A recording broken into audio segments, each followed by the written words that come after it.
aan ku bilaabo boqorada codka Yurub Maxamed Cabdi Yurub soo dhawow baan ku leeyahay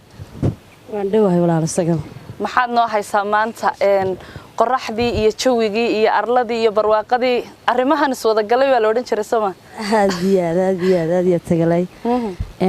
walaalo heestaan maanta inoo wado dadkii caawi kaga wada dhigtay maadaama habeen qaban jirnay maalin baan ugu cusub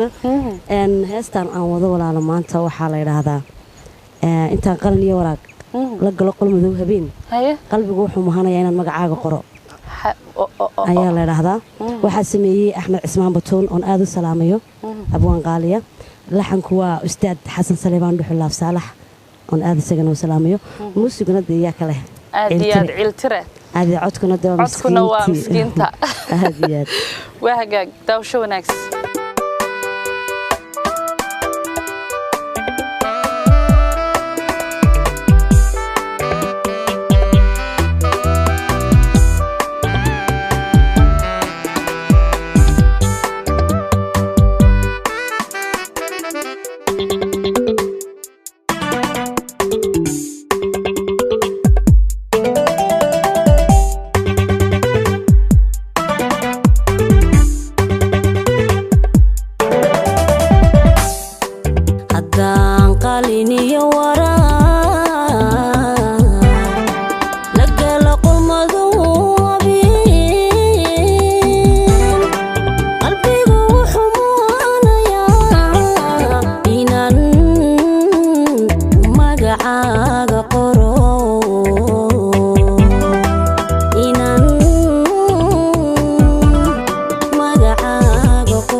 farxadayda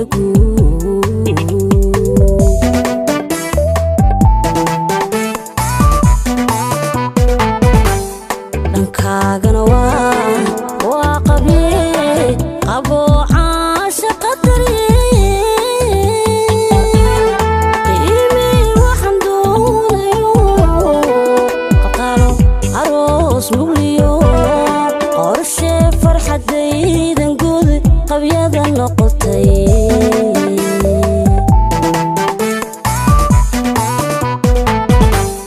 warkayguna waa qise waxaan qandaarasayaa nolosha qaybaadhe inaan qoys ula noqdiyo miyan u qalmaa xubiga miyan u qalmaa xubiga